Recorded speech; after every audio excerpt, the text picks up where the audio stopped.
കൊട്ടാരക്കരയ്ക്ക് ഏകദേശം 6 കിലോമീറ്റർ വടക്കായി കലയുപുരം എന്ന സ്ഥലം സ്ഥിതി ചെയ്യുന്നു. അവിടെയുള്ള 2 അമ്പലങ്ങളിലേക്കാണ് ഇന്നത്തെ നമ്മുടെ യാത്ര. കലയപുരത്ത് നിന്ന് താമരക്കുടിക്ക് പോകുന്ന റോഡിൻ്റെ വടക്ക് വശത്ത് കാണുന്ന വയലിൻ്റെ തീരത്തായി ഒരു വലിയ പാറയും അതിൻ്റെ മുകളിലായിട്ടും താഴെയായിട്ടും 2 ക്ഷേത്രങ്ങളുണ്ട്. താഴത്തതിന് തളീക്കൽ ക്ഷേത്രമെന്നും മുകളിലത്തേതിന് തൃക്കപാലീശ്വരൻ ക്ഷേത്രമെന്നുമാണ് പേര്. തളീക്കൽ ക്ഷേത്രത്തിൽ ശിവലിംഗവും തൃക്കപാലീശ്വരത്ത് ഭഗവതിയുമാണ് പ്രതിഷ്ഠ. കുംഭഭരണി മഹോത്സവമാണ് തൃക്കപാലേശ്വരം അമ്പലത്തിൻ്റെ പ്രധാന ഉത്സവം. നല്ല പ്രകൃതി സൗന്ദര്യവും ശാന്തിയും സമാധാനവും നിറഞ്ഞൊരു അന്തരീക്ഷമാണ് ഇവിടെ. അമ്പലത്തിനകത്തേക്ക് പ്രവേശിക്കുമ്പോൾ തന്നെ ഇടതു ഭാഗത്തായിട്ട് അവിടുത്തെ മതിലിൽ 3 ദ്വാരങ്ങൾ നമുക്ക് കാണാവുന്നതാണ്. ശിവന്റെ വാഹനമായ നന്ദിദേവനെ ചുറ്റമ്പലത്തിൻ്റെ വെളിയിലായി പ്രതിഷ്ഠിച്ചിട്ടുണ്ട്. പുറത്തിരിക്കുന്ന നന്ദിദേവന് അകത്തുള്ള ശിവപ്രതിഷ്ഠയെ വീക്ഷിക്കുവാൻ വേണ്ടിയിട്ടാണ് ഈ ദ്വാരങ്ങൾ ഇവിടെ സ്ഥിതി ചെയ്യുന്നത്. ആഗ്രഹ സബലീകരണത്തിന് വേണ്ടി നന്ദിദേവന്റെ ചെവിയിൽ വന്ന് പറഞ്ഞാൽ മതിയെന്നാണ് ഇവിടെയുള്ളവരുടെ വിശ്വാസം.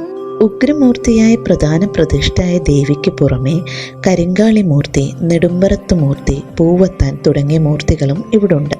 അമ്പലത്തിൻ്റെ ഇടത് ഭാഗത്തായിട്ട് നോക്കിക്കഴിഞ്ഞാൽ ഒരു പാറപ്പുറമാണ് കാണുന്നത്. ഈ പാറപ്പുറത്ത് പണ്ട് ദേവി നടന്നു പോയതിൻ്റെ കാൽപാദങ്ങളുടെ പാടുകളും തൻ്റെ മടിയിൽ നിന്ന് വെറ്റില ചെല്ലം താഴെ വീണതിൻ്റെ പാടും ഉണ്ടായിരുന്നതായിട്ടാണ് ഇവിടെയുള്ളവർ പറയുന്നത്.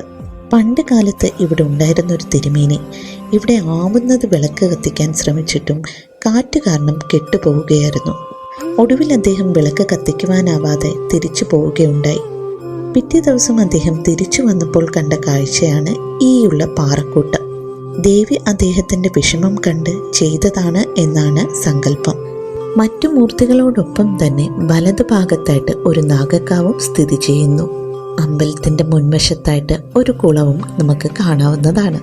തളീക്കൽ ക്ഷേത്രത്തിലെ ശിവലിംഗത്തിൻ്റെ അത്ര വലിപ്പമുള്ള ശിവലിംഗം കേരളത്തിൽ മറ്റൊരു ക്ഷേത്രത്തിലും ഇല്ല എന്നാണ് പറയപ്പെടുന്നത്. 14 അടി പൊക്കത്തിൽ 5 അടി ചുറ്റളവിൽ മുകളിലോട്ടും 22 അടിയോളം ഭൂമിക്കടിയിലുമായാണ് ഇത് സ്ഥിതി ചെയ്യുന്നത്. തൃക്കപാലീശ്വരത്ത് വരുമ്പോൾ തളീക്കലും കയറി തൊഴാൻ മറക്കരുത്. ഇതുപോലെയുള്ള അമ്പലങ്ങൾ ഒട്ടനവധിയാണ് നമ്മുടെ കേരളത്തിലുള്ളത്. ഒരിക്കലെങ്കിലും ഇവയെല്ലാം പോയി കാണാൻ ശ്രമിക്കുക.